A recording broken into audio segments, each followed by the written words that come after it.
ñu ngi Madinatul Munawwara allahu akbar ci masjidun nabi alayhi salaatu wassalaam. yàlla na fi borom bi subhaanahu wa taala andi bépp jullit yàlla andi bépp jullit Makka ak Madina mu aj def umra yàlla may ñu aljanna ñun ñëpp allahumma amin ya rabbal alamin. yaa ahbab Muhammad sallallahu alayhi wa sallam kon naan yéen ñëpp a bëgg yonente Muhammad sallallahu alayhi wa sallam ñun ñëpp a ko bëgg yàlla nañ yàlla booleeg moom yowmal xiyaama ci biir aljanna. mbokk yi nañu topp sunna yonente Muhammad sallallahu alayhi wa sallam bu dee bëgg nañ ko. képp ku ñuy topp dañ koy topp ndax li mu wax dafa dëppoo ak li yonente bi wax sallallahu alayhi wa sallam.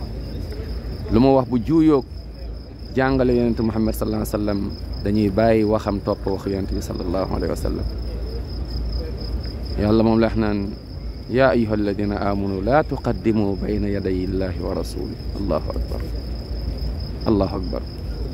loo bëgg nit loo fonk nit allahu akbar ndeysaan loo ko fonk xamal ni ci ginnaaw yonent bi rek lay nekk sallallahu alayhi wa sallam. te yonent bi sallallahu alayhi wa sallam boo bëggee dajeeg moom yowmal qiyaama mooy toppal alquran li yàlla wax nga topp sunna yonent Muhammad sallallahu alayhi wa sallam. naam bul bokkaale yàlla ak lenn ak kenn bul jaamu ku dul yàlla bul yaakaar ku dul yàlla bul wóolu ku dul yàlla bul woo bul ñaan ku dul yàlla. mbindeef mënul dara amul dara démb newu fi tey la fi ne te nag léegi mu jóge fi suba du fi ne. jaamu yàlla rek ñu bari nag nee nañ gëm nañ yàlla waaye jullit ñu bari wóoluwuñu borom bi subhaanahu wa taala ndax dañuy dem ci ay njabarkat subhanallah.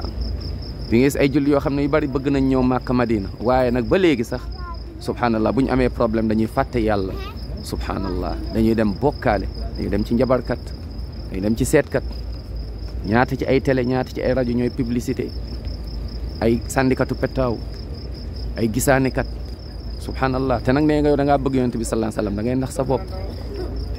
ku dem ci seetkat gisaanekat sandikatu pettaaw boo jullee 40 jours yàlla soxlawu ko te nag bu la waxee nga gëm génn nga ci lislaam subhanallah. yow nee nga bëgg nga yonent Muhammad sallallahu alayhi wasallam kon lan moo tax yemuloo ci lu mu la jàngal. yàlla nañ yàlla déggloo diini yërëm ñu allahumma amin ya rabbal alamin.